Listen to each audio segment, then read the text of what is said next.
Welcome back to the top of the world as St.Moritz, Switzerland bills itself, and for good reason. We feel like we're in the Arctic right now on a snowy day in the Swiss Alps.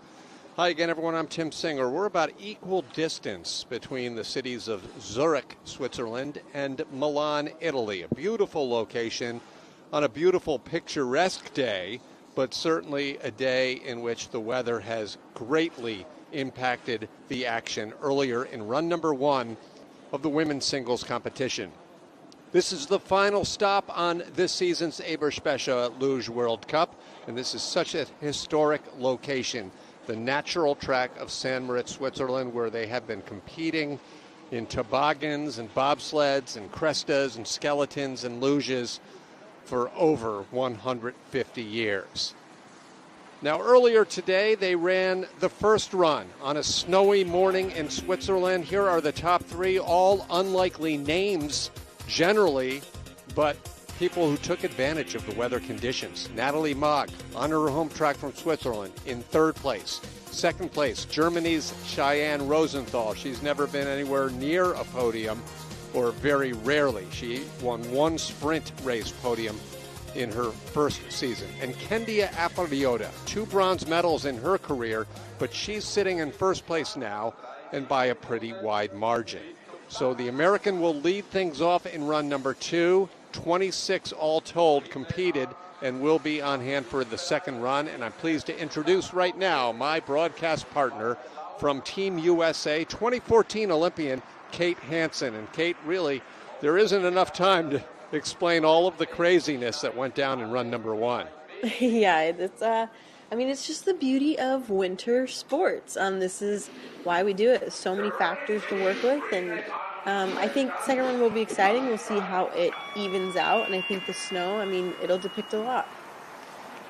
Brittany Arndt will lead things off here for the United States as run number 2 gets underway. Brittany was telling me just a couple of days ago that her biggest challenge on her first time ever at this track would be the start curve, and that certainly bared out in run number 1, Kate, as she had a lot of trouble right here.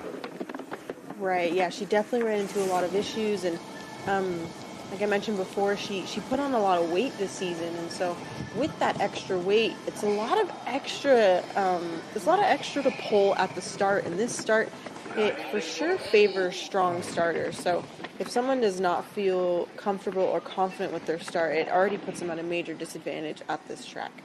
The 22-year-old from Park City, Utah, is currently a lot cleaner on the top half of this track than she was in the opening run.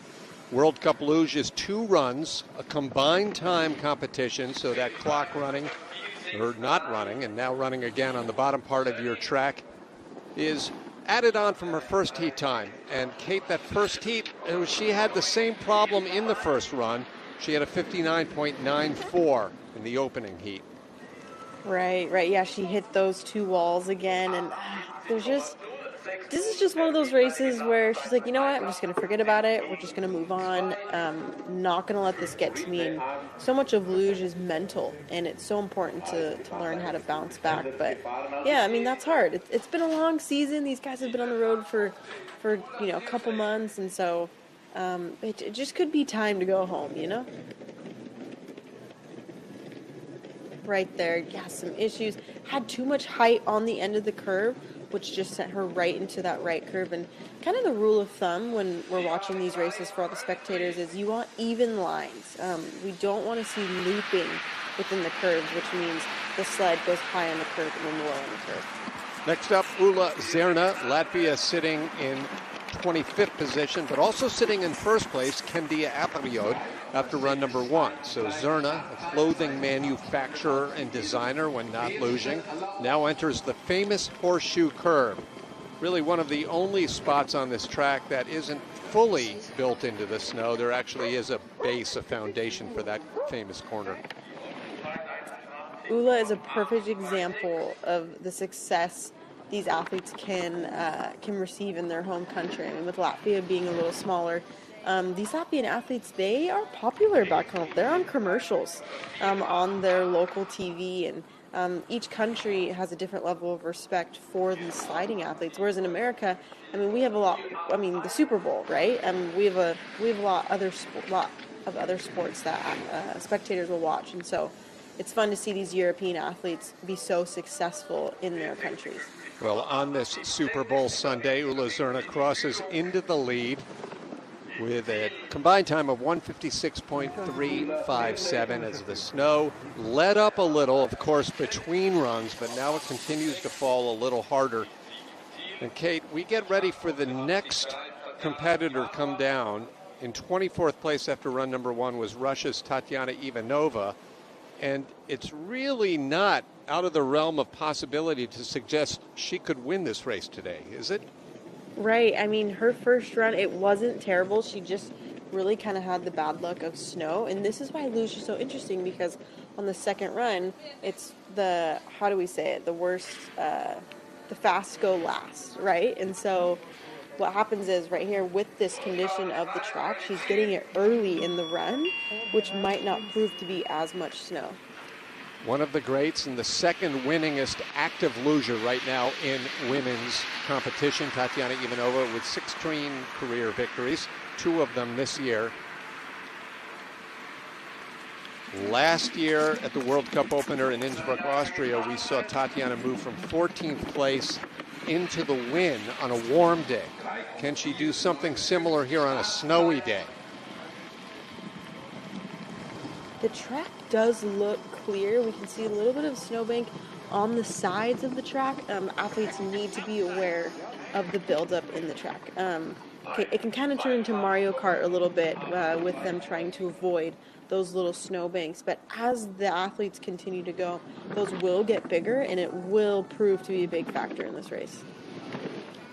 Well, it's tough to tell. It turned green for a second, and then that last split showed her 1.6. I believe that was probably snow on the timing eye, and we'll get a better indication. I think there are either clock issues, or we're looking at something very strange here, because she had these big leads at each of the split stops, but I think it normalized there, 1.3 back of Ula Zerna. And with these conditions and just what we've seen in the first 2 sleds, Kate, you would almost say this is Ula Zerna's championship. But one thing that doesn't factor into it is how far behind she was in run number 1. We'll have to keep a close eye on those differences with each successive athlete. Right. I mean, this is such a unique race. I mean, they'll maybe get one of these races a year where the weather is just overbearing in affecting the results of these races. So, I mean, this is just kind of one of those times where we sit back and just kind of watch how it unfolds. And, I mean, it is what it is. Winter sports, that's just kind of how the cookie crumbles sometimes. Victoria Demchenko, she has won 1 World Cup race in her career. She also has a World Championship podium last year on her home track. The next up for Russia. And we will keep mentioning the name Kendia Apariot of Latvia. She's the first run leader, and we're not certainly by any means ruling out the possibility that at some point along the way here in run number 2, they just may cancel the race. And when that happens, Kate, they usually revert back to the run 1 results. In some ways, I mean, I'm sure some athletes would be really grateful if that happened, but in some ways it would be a total shame because, I mean, these are the types of races where it kind of mixes up the bag. People get opportunities that they might not get on other tracks, especially with this home track advantage, because half the circuit happens in Germany, which is such an advantage to the German team. I mean, they know their track so well, so to kind of have a neutral track in Switzerland kind of shakes it up a little bit. So I think it would be a shame if they only kept it to 1 run. Decent. She kept it a little closer than anyone before her, but Zerna's still 0.3 of a second up. And Kate, to your point, of course, that just makes it all the more exciting as we look forward to Beijing, because not only is that a neutral track, that's an unknown track to virtually the entire world. Absolutely. I mean, especially with they haven't really had their homologation events, right? They usually will have the World Cup right now, but because of COVID, it really makes that track an X factor. And It's interesting too. People will ask me, when they choose the Olympic city, the tracks are just built from scratch. They don't really go to existing tracks anymore. So it really does make an even playing field for the other countries. Next up, the second of four from the United States, 21-year-old Ashley Parkwarson from Park City, Utah. Ashley with a very respectable 12th place finish last week at the World Championships in her second full season on the USA Senior National Team. Huge advantages you see there in the early going, 1 full second up on the field. But this is the point in the snow, Ashley, we've seen the time get bled away. Right, those snowbanks will just build up. It just makes such a difference. And a lot of this, too, comes down to sled setup. Each track requires a different sled setup. So when I say setup, that means angle of the steels into the ice. That means millimeters on their parallel and how much control and how much control they don't have as well. And so each country has a different setup for each track that they're at, and nobody knows what the other countries are running. So you'll see some countries really excel and really go fast, and some countries are slow, and you can usually put that to a sled setup. Ashley went from a second up to 4/10 back. It went back and forth a couple of times on the split. In the end, she's 65 hundredths off the pace. It's Latvia leading over Russia and the United States in the early going here in run number 2 of the World Cup finale in St. Moritz, Switzerland. And for anyone who's, maybe just appearing on Luge for the first time, I mean, these times are significant. This is a sport time to the thousandth of a second, So to be back by 6, 7 tenths, I mean, that's usually the difference between first and last place, not first and second place. So this is really a unique race today. Well, one indication of how many games this weather played on the top competitors in the world. Look no further than Madeleine Egle of Austria, the next to go. Madeleine has had 6 top 5 finishes this season on the World Cup, a true breakout season for this young Austrian, including her first 2 podiums, along with a gold medal last week for Team Austria at the World Championship relay event. But she is back in 21st position after run number 1 in the snow.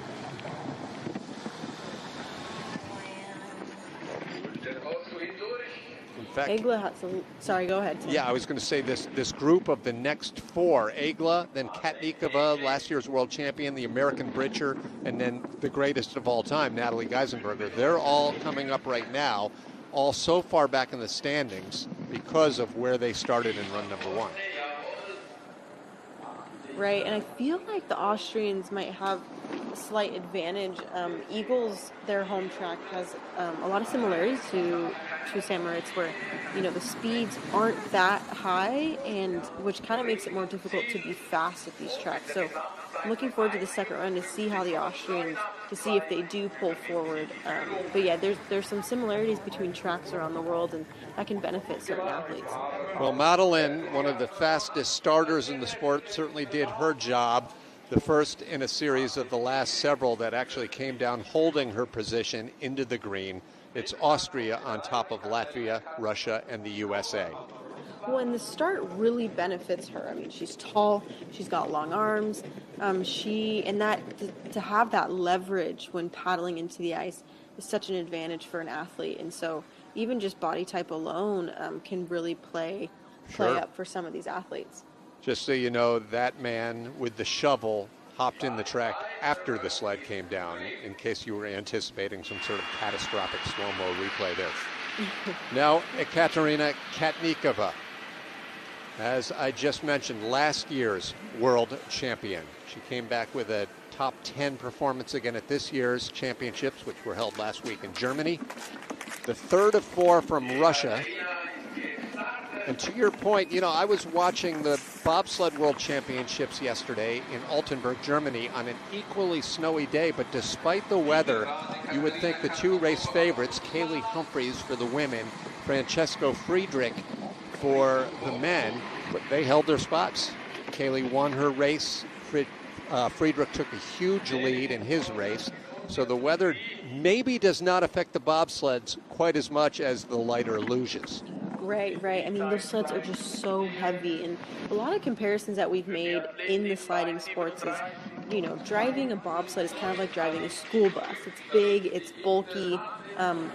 Their position doesn't really matter. They're kind of just looking right above the sled, whereas skeleton might be driving just a normal car, normal Honda, whereas a luge sled is more driving like a Porsche. There's so many more aspects to the steering, and it's a lot more specific and finite with their positioning on the sled. And also luge goes faster, not to mention. So it is different and exciting to see how each sport does in different weather. The Russian in third place right now with American Summer Britcher and Natalie Geisenberger getting ready to start at the top of the track. This is a unique venue where you actually have a race starting in one town and concluding in another. It goes from St.Moritz to Celerina. So cool. I was wondering that with their bibs. I'm like, is that how that works? But I mean, it really kind of gets it down to the basics of luge. This is how luge started, right? They would deliver mail down the mountains back in the day. And so this really kind of brings it back to basics for this world. Third of the four Americans now. This is Summer Britcher, the 5-time World Cup winner, who continues to hold the track record in Pyeongchang, South Korea, in part because the South Korean race from this season was moved to Europe, as was the case with every Asian and North American race, as they had a compact bubble this season due to the pandemic. Summer had some slight issues on her first run at the top of the track, but she's a really fun athlete to watch because she is so driven. So when she makes mistakes, she triple checks that she will not make those mistakes again. And when she's focused and dialed, I mean, she's a force to be reckoned with. I mean, she can always be gunning for the medals if the conditions are right for her. She's the first athlete we've seen here in run number 2 actually open up a lead. Nearly 3/10 at that last split. And now she's opening it up even more. I'm not sure what to make of that red with the minus. So whether that's snow on the timing eye, I'm not sure. This is the time that matters, and it's a good one. 57.357 for Glen Rock, Pennsylvania's Summer Britcher as she takes the lead over Austria and Latvia. So much of luge is just being consistent and keeping it clean. I mean, all you can really ask for is just 2 clean runs. Unfortunately, her first run wasn't what she wanted, but the second run, she really threw it down and she had nothing to lose. I mean, it's just time to relax and throw their shoulders back, and that time reflected that. And thankfully, I mean, she really is the first one to extend her lead, which, I mean, kind of makes this interesting for the athletes coming up. How well will Summer Britcher's time hold up? You don't have to look much further than the top of the track with the greatest of all time grabbing the handles. This is Natalie Geisenberger. Now she's back in 18th place, unknown territory for the 2-time Olympic champion, but that was due to the weather in run number 1. If she can keep it in the top 20 here, she will clinch her 8th overall World Cup title. Now entering the horseshoe. There's so many reasons why Natalie is one of the best. I mean, because people will ask me, what makes a luge athlete good at luge? Because a lot of people will watch this and be like, is anything really even happening? But for Geisenberger, I mean, she has the weight. Weight goes fast in this sport. These women are trying to put on weight. She has the country to back her up. She's got the sled tech, and she knows how to drive, and her starts are strong. I mean, she is tall, and she is strong. And so with all of that going for her, she's hard to beat. We'll see with her time coming up. It's a lot closer than these other times, and with the snow, that could affect it in this last curve. In search of her 52nd career World Cup victory, that's the most of all time. She has the lead. She'll have a long wait with a lot of sleds and athletes still to come with quite huge advantages over Natalie Geisenberger after run number 1. But still doing what she does best, less than 9 months removed from the birth of her first child. Which is incredible. Such a cool opportunity for women in this sport, because there's so many sports where you just couldn't make a comeback like that. It just goes to speak for how mentally strong these women are, and how if you are dialed and focused and you visualize your runs, I mean, anything is possible. You can make comebacks if you want to. So I love seeing these women get back on tour. Geisenberger in the lead ahead of Summer Britcher of the United States in second. Those are two familiar names who have been on the podium many times, but they've got a lot of watching to do over the next half hour to see if they'll hold on to top spots. Next up, Eileen Frisch, originally from the powerful German program out of Saxony, but for the last several years has gained citizenship and competed proudly for South Korea, where she had a top 10 finish at the Olympics. Which is huge for Korea, right? I mean, especially on their home track. She was such a big story during those Olympics, and she's kind of a perfect example of the depth of the German program, because she was a junior world champion on the German team, but with how many athletes they have gunning for those spots, she found a better opportunity in Korea, and it seems to have been serving her well. Already half second in back of Geisenberger, although this clock has been somewhat unreliable, at least until the finish time, which is really the one that matters.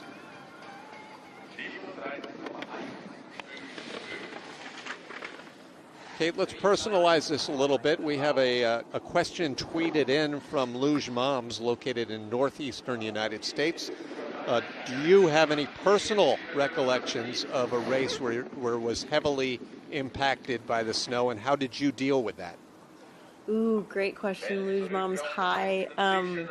Yeah, that's a great question, and really when races come to these types of conditions, it really just boils down to why you fell in love with luge in the first place. I mean, it kind of makes it a lot more fun. It kind of takes the seriousness out of it, because there's just nothing you can do. I mean, you truly are surrendering to the elements, and that's just the beauty of winter sports. And sometimes those elements work for you, sometimes they work against you, and there's so many races in the year that you just can't take yourself too seriously, and you got to let this one just kind of slide right off you and just enjoy it for what it is. You just hope this doesn't happen during the Olympics, right? You hope this doesn't happen during the biggest moments of your life. Andrea Fetta on course now for Italy. Last year, she captured her first ever World Cup podium. That came after a long series of fourth and fifth place finishes. So close yet so far. She's very quick at the start, but a little bit of a down year this season compared to the last several. She's in 8th in the World Cup standings. It's been fun to watch.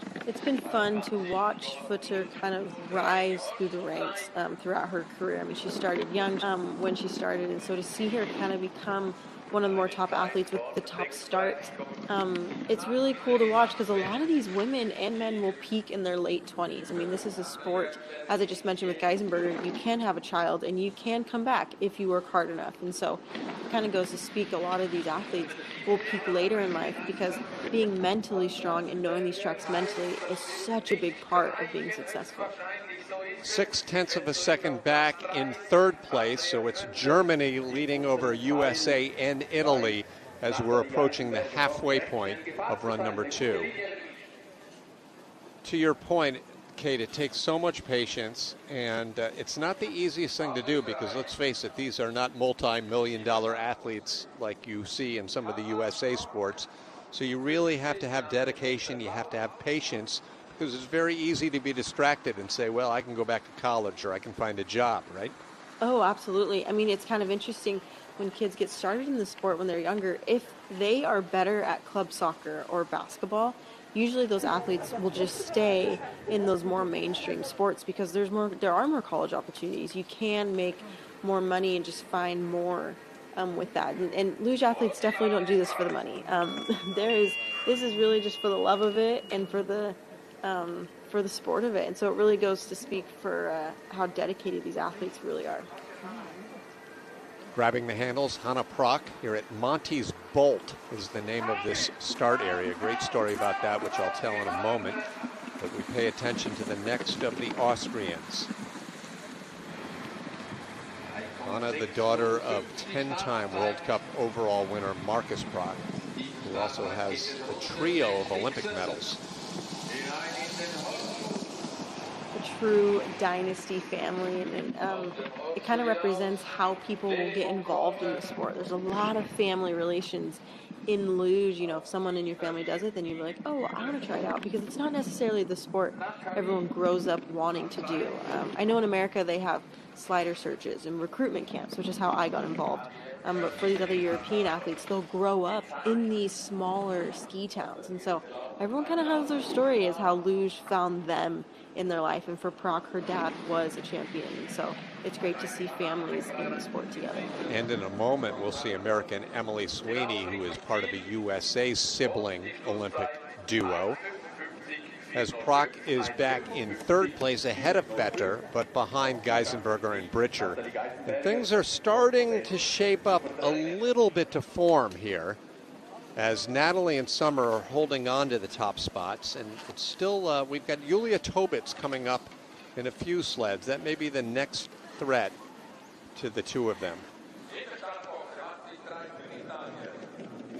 She puts on a pretty clean run. I want to point out her shoes. We call those booties, and you'll see them pointing as hard as they can. Those automatically point. Oh, right. That was a great slow-mo. That was just a true representation of winter sports. I love that. But yeah, really quick with their booties, they already help them point their toes, which helps them with their speed. And they're incredibly uncomfortable to walk in, so you'll see them unzip as soon as they finish their run. As you see there in the green, Marianne Oberhoffer has about a quarter of a second on Natalie Geisenberger, which was a big advantage normally in this sport. But with the snow continuing to fall, and on a normal weekend, this Italian is nowhere near a quarter of a second in line with the German. This could disappear pretty quickly.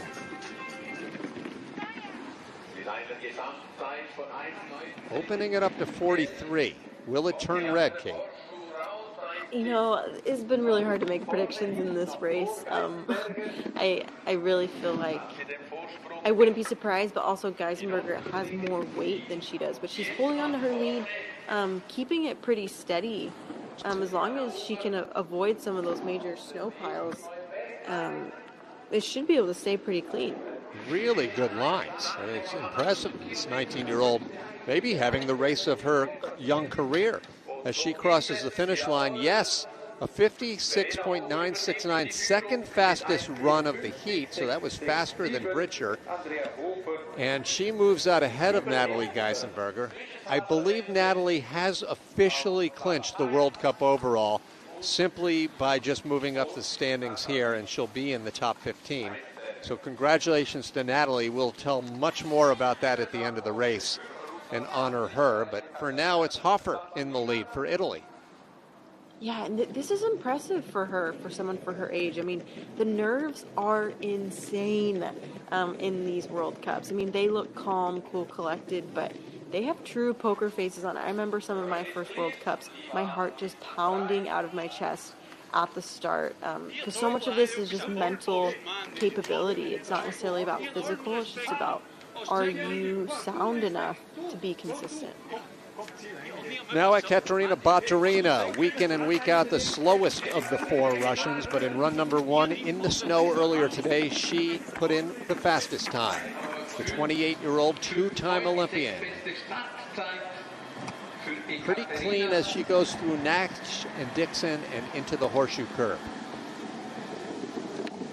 Yeah, she's been a consistent slider over her career, and sometimes for these athletes, I mean, a little bit of an issue right there. Looks like she kind of skidded into that curve, but for these athletes and how they support themselves, a lot of these athletes will have outside jobs, and like I mentioned before, they definitely don't do this sport for the money, and so they have to be able to support their lives outside of the sport. So I know for the Americans, I mean, a lot of them will have jobs in the summer, and they're funding money.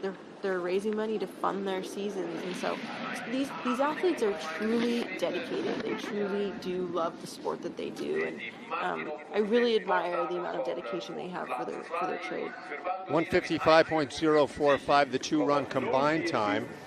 It's Verena Hofer leading over Ekaterina, Geisenberger, and Britcher. Yes, you heard that right. The young Italian is in first place on this unpredictable, snowy afternoon in Switzerland.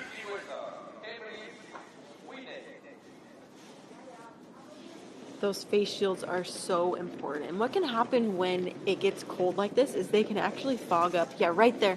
A little bit of skidding into that curve, not what you want, but you know, what's not the worst with the snow like this? Didn't seem like it caused too much of a problem, but with those face shields, they can fog up, and so the secret is they'll put shampoo into the face shields and wipe it right out, and so when they breathe, it stays clear for them. Fourth of 4 Americans now, Emily Sweeney, a bronze medalist at the 2019 World Championships, coming all the way back from an awful crash at the 2018 Olympics. Emily so fast on the sled, she had a little bit of a problem in run number 1, dealing with the weather, and of course it's still relatively unknown to most of these athletes. The first World Cup to be held here in 9 years. She had a little bit of an issue at the start. You might not have noticed, but she's really good at not looking. She's incredible at feeling, and so she kind of laid her head back pretty far, but she wasn't totally watching. She kind of got caught in one of those snowbanks, and it pulled her towards that wall. Definitely not helpful for the time, especially at the top where it's so flat, where every amount of speed is so important. Nearly a full second back as she negotiates the final few curves. The Gunther Sachs curve here that drops down into an open field as these lugers slide from the town of St.Moritz into the town of Celerina, Switzerland. Sweeney to the finish, well in back, over 1 full second behind the leader, Verena Hoffa of Italy, who is certainly getting more love in that leader's box than she's ever had in her young career. You can see them just tossing snow, just kind of surrendering to the day. Yeah, right here, wiping their booties. So important because any little bit can make a difference. Right here, she puts her head back. She's just plowing through that snowbank. I think that was the race right there. I mean, that Sure. 10 feet. Yeah, you can hear her. Explain it. Normally, obviously, as the rule states, you want to be towards the center of the track, but that has added meaning on a day like today. Absolutely. When they've swept that snow to the side of the track. Klaudia Domoracka now grabbing the handles for Poland. And a question comes in from Craig, Kate, that is, mentioning it's the final race of the season. And what would you normally do once that last race ended? Would you hang out and tour a little, spend time with friends, or generally head right back home? Ooh, I love that question. So we've got to understand a lot of these athletes have been on the road for months. The normal traveling schedule is they'll probably leave their country in October, November, and then they get maybe 1 week off for Christmas, and they're back on the road for a couple months. So a lot of traveling in the sport is, it causes fatigue, especially for the North American athletes who can't just go home on the weekend. So I know when I was competing, I was counting the days till I got to go home and eat Mexican food again and just be in my own bed. But for a lot of these European athletes, they get to go home and they get to see their families. So maybe they'll stay out and tour, but usually at the end of the season, you're pretty exhausted and you're just sick of living out of a suitcase and eating bratwurst and schnitzel all year long. So I'm sure some of them, they all have loved ones back home and they're just excited to go home. Domoracka crosses in 4th place. That's ahead of Summer Britcher of the USA, but behind Germany's Natalie Geisenberger. But it's that woman you just saw, Verena Hoffa, continuing to lead for Italy. Her best finish this year was in 8th place in the sprint race way back at the World Cup opener in November in Austria. It was her career best.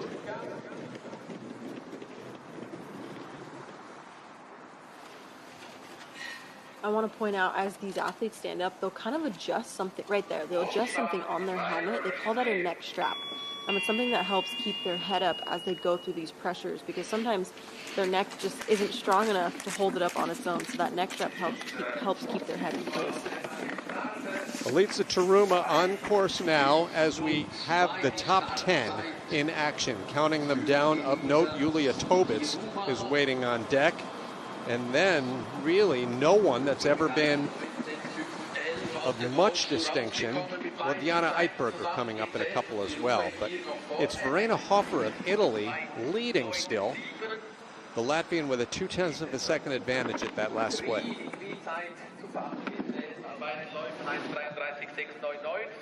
Elise is one of the veterans on the tour right now, and there's so many advantages to that because each week, I mean, these athletes will get maybe 8 runs to get ready for a track. So there's really lack of runs for these novice new athletes. But when you've been on the circuit for so many years, these tracks just become like the back of their hand. I mean, they can do these tracks with their eyes closed. So it's a big advantage to be a veteran on the circuit. Well, the run for Verena Hofer has come to an end. She's got plenty of more years, Kate, to find her way back into the leader box. But it's Elitsa Teruma, a winner of a World Cup race late last season, who takes the lead with 9 sleds remaining here in St. Moritz, Switzerland.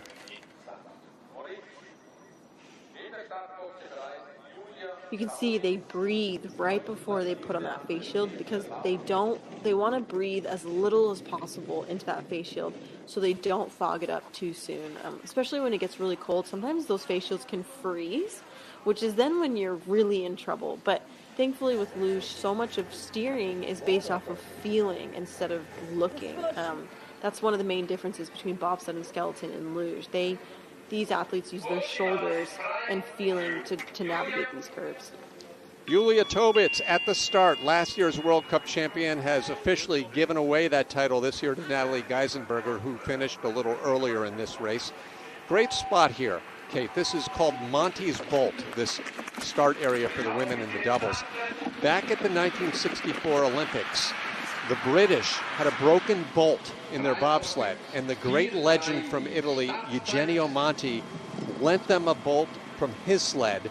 They went on to win the Olympic gold medal, and the Italian is forever memorialized here in Switzerland.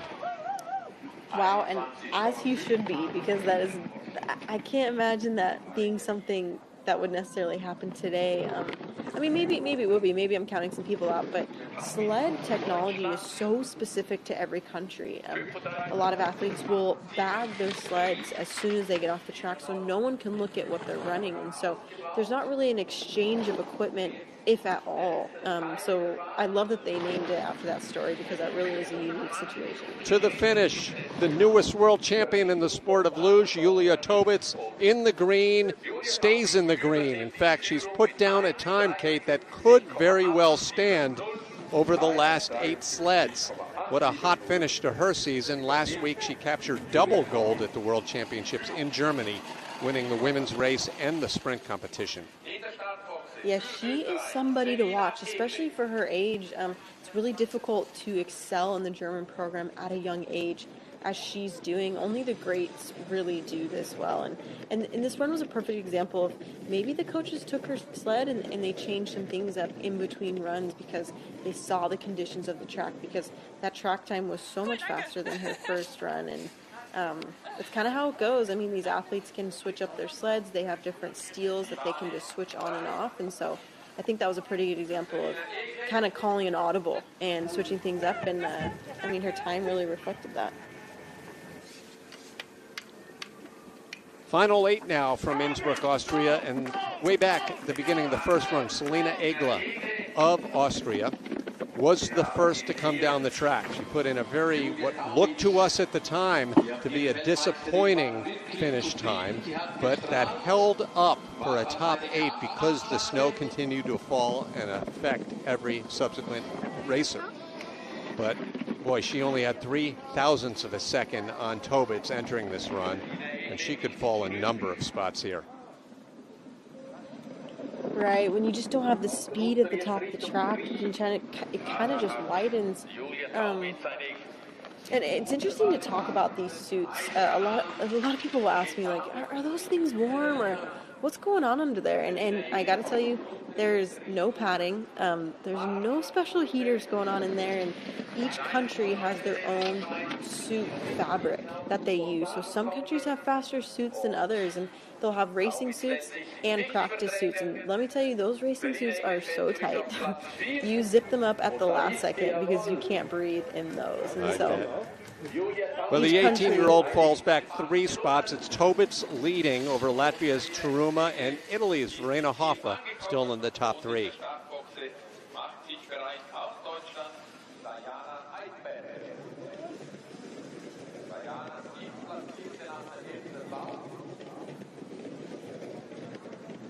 So now we make our way down, and this next sled's going to be an interesting one. Tobitz has the lead, looking to give Germany yet another race, yet another victory.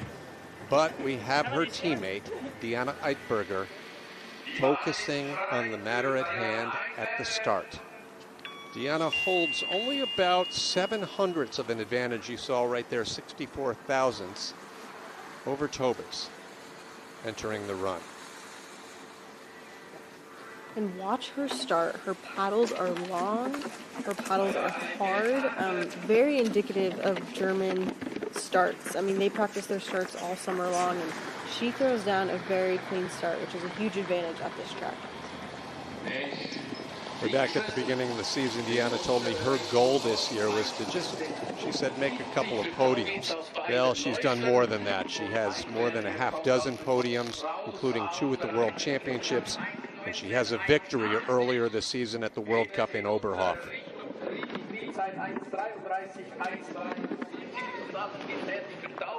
It looks like the snow has let up slightly. I wonder if this will affect her time. She's not too far behind considering how the day's gone. But she's still 700s back, yeah, but she's still in the red. But that's a great point. It looks like a little more snow down here in the town of Celerina. You slide under the railroad tracks around the finish curve, and Diana Eitberger drops 1 spot, so it's Tobitz over Eitberger and Teruma. A little more normal sounding leaderboard at the moment on what otherwise has been a crazy morning of competition. Yeah, with only 400s back. I mean, other tracks that might be a little more substantial amount of time, but today, considering the conditions, I mean, that kept it really close. She did have a clean run. Again, her start was fast. She's a great driver. They hit that snowbank right there. I mean, it doesn't look like a big deal, but it makes a big difference in the speed going down the track.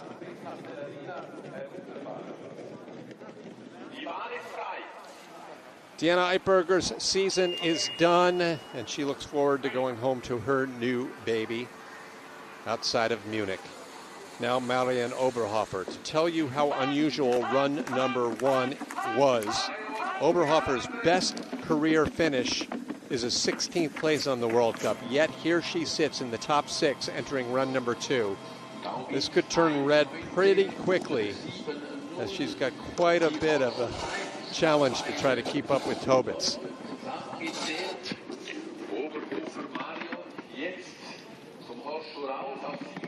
Already back in the red. It might go back and forth.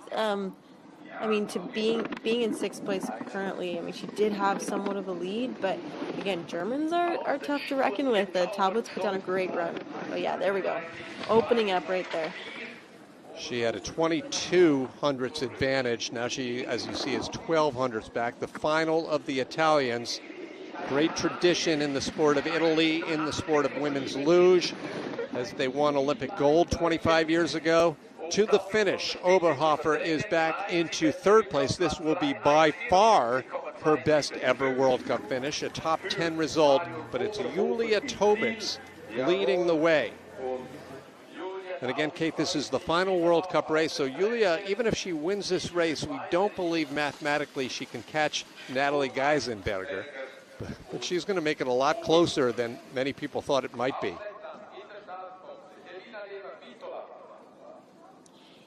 Yeah, Oberhoffer has to be excited about this race. I mean, age and maturity is such a big deal.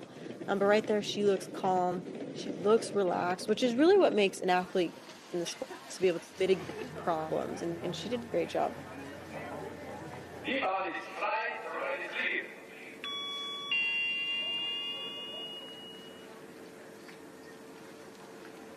And on the subject of unknown territory, Elena Vitola, in just her 4th World Cup race, is in the top 6, the top 5 to be exact, after run number 1. She went fairly early, actually the middle of the pack, 14th in the first heat, and that's where a lot of the best times in that run came.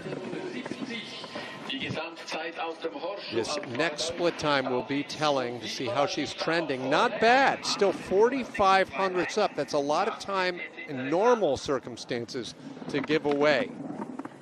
Right, a lot of time to work with, and with luge being timed to the thousandth of a second, it's the fastest sport on ice. Normally that would be a lot of time, but again today there's been so many factors to this. I mean, we just can't count anybody out. Elina Vitola, she joined the World Cup. This is her first season in the second half. There is no junior circuit this year, which is why a lot of young athletes have gotten this opportunity. She crosses into the lead. She's never been able to even think about beating Yulia Tobits in a World Cup race, let alone having that be a reality. But right now it's Latvia over the two Germans with 4 remaining in Switzerland. I could imagine her hometown watching this right now, being so excited for her. What an amazing finish for someone of her age. This is a race she won't forget, because truly to have this opportunity to be this high in, like, towards the podium, especially with the Germans, I mean, it's just not common. But I mean, she did well. Her head is back. She's relaxed. It's just so important to keep those shoulders pinned back to keep traction in the ice. How about that sight, that picture, with her standing tall above 2 great German champions?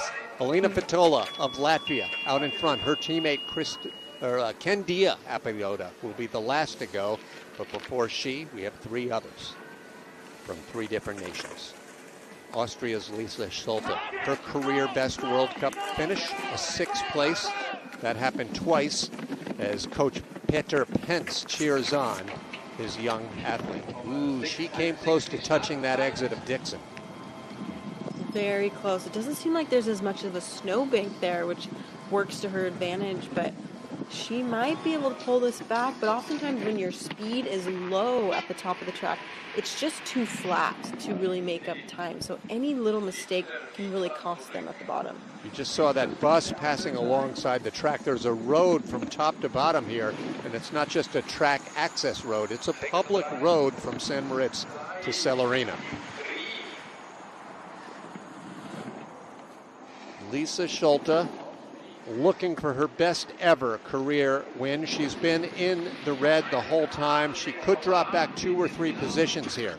We'll see at the finish. 4th place, 154.122. She can do no worse than top 8. So a strong finish nonetheless, but reality sets in to a degree with Tobits and Eitberger in 2nd and 3rd, but it's Elina Vitola of Latvia still leading. And as you mentioned before, I mean, this is kind of turning out to what's a little more expected with the Germans up on the podium. We still have a couple sleds left. We got to see what unfolds, but I mean, it all kind of evens out in these races. We can't ever just count it out after the first run. Umbrella held over the head of Switzerland's lone World Cup loser, getting a special opportunity to compete on her home track. This is Natalie Mogg. Normally, she's got this very vocal fan club that follows her around Europe, Team Mogg. And it would have been quite a scene if this had not been a pandemic season with Natalie competing here in St. Moritz. But, Kate, St. Moritz is already on the schedule for next season, the European Championships. Wow, that's really cool that they're coming back to this track. It's just been so long. It's been 9 years since they've been back here. And let me tell you, those fan clubs get crazy, as you've probably seen. I mean, people in Europe love luge. They love their sliding sports, and so it's fun. It's fun to be a part of the atmosphere at every race. Well, she's in the red, and right now, Elina Vitoli is looking at a potential inexplicable World Cup podium finish, because Natalie Mogg has a lot of ground to make up here on the final few curves as she exits Gunther Sachs.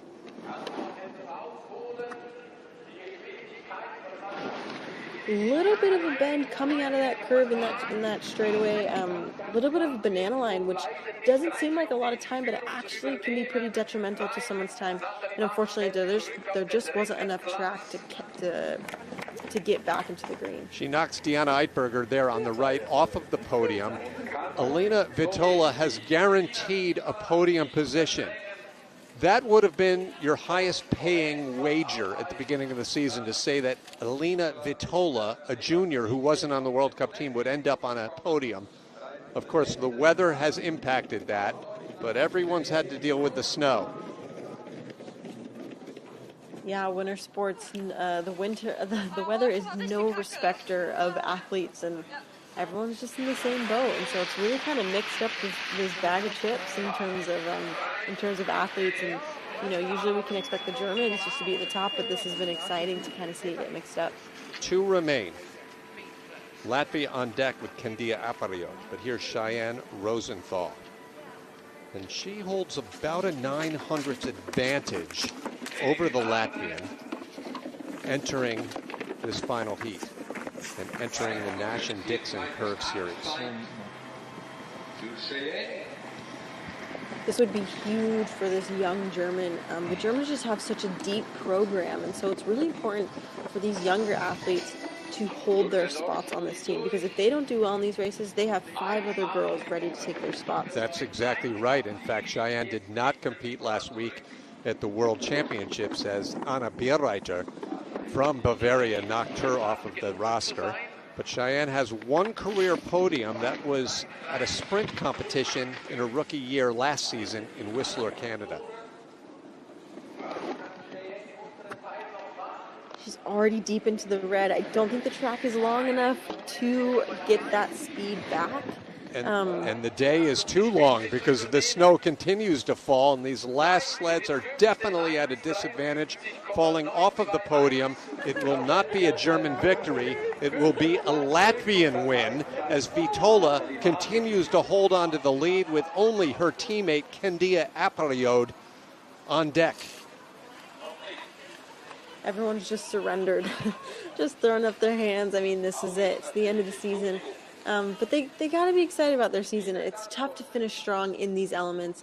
And she put down a pretty clean run. I mean, her head was back. She wasn't freaking out. But again, it can just be so frustrating with the weather when it happens like this. Now, Apariot holds an advantage of 36 hundredths over her young teammate, Alina Vitola. And this has been such an incredible weekend for Latvia. Yesterday, it was a pair of young doubles athletes, 20 and 21 years old, in their first season, in their first half season. And they won that World Cup race, a 1-2 Latvia finish. Now Latvia is going to win the women's race. Will it be Vitola? Will it be Apariot? Either way, it'll be a World Cup first time ever victory for one of these Latvians. And how incredible. I mean, sometimes these countries, they really do well on their home tracks, but to have an opportunity on other tracks to do this well, it'll be really exciting to hear the Latvian national anthem. These athletes don't get to hear it very often, but she's already back in the red. Hopefully it won't stick too long, and maybe it'll go back into the green, but it's been hard with the snow conditions. She sort of raced against odds in run number 1, where she was putting down splits, as we just saw, in a group where others weren't. It looks like good news for Candia. That would seem a little more truer to form, but now she's 4,500 hundredths back. What do you make of this to the finish? I don't know if you can trust those splits, but wow. Alina Vitola is in shock at the top of that leaderboard. Natalie Ma gets a big hug from Julia Tobitz because the Swiss athlete in the red uniform captures her first ever World Cup podium.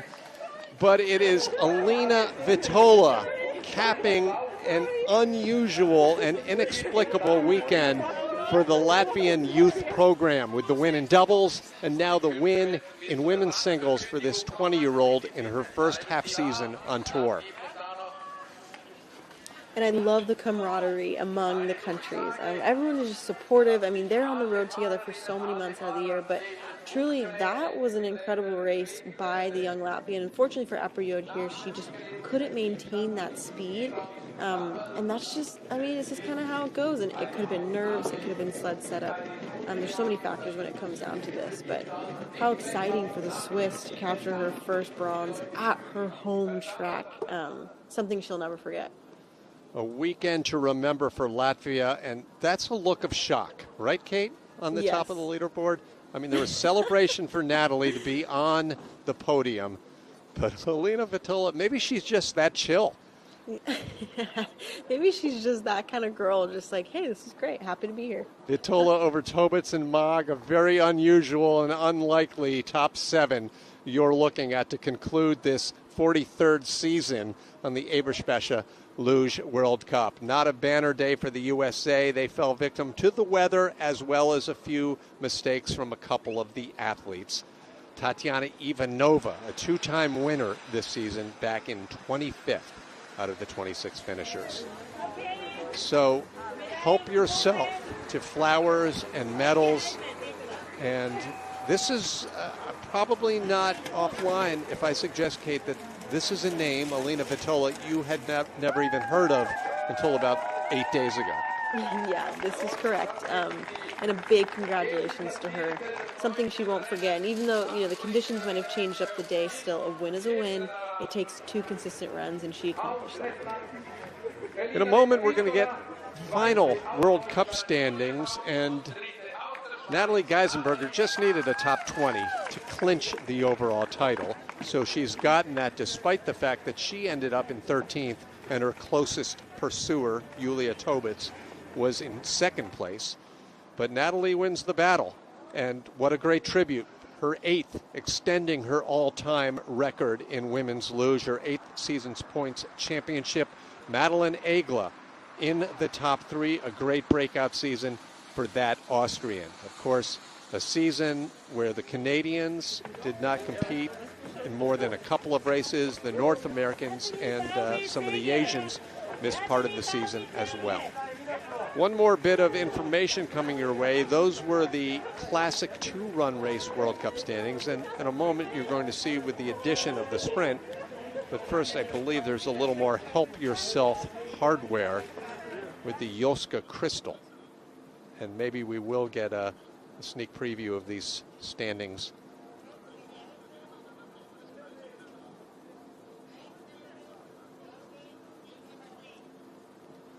Well, Kate, any final comments on what was, for me at least, the craziest race to call all year? Yeah, absolutely. I think this was a perfect indication of winter sports and sometimes how they go. And athletes got to be flexible. It is what it is. And major congratulations to the Latvian and to the Swiss for the bronze. I mean, it's a day they just won't forget. And hopefully next year they won't get this weather in St. Moritz because it really is such a beautiful track. 8th World Cup overall title for that woman, Natalie Geisenberger. A great comeback season from maternity leave. She's now 3 clear of 2 other great German gold medal winning Olympians, Tatjana Höppner and Silke Kraschauer, who each have 5 all-time World Cup titles. Well, Kate and I are going to step aside. We still have the World Cup points coming your way here with the sprint. Natalie takes that. It's a lot tighter margin over Yulia and Diana as Germany takes the top 3 positions in that points race. But we've still got more competition coming your way to conclude this season. The women are done, but it's an appropriate time for them to end this year's season because the Olympic women's singles event begins exactly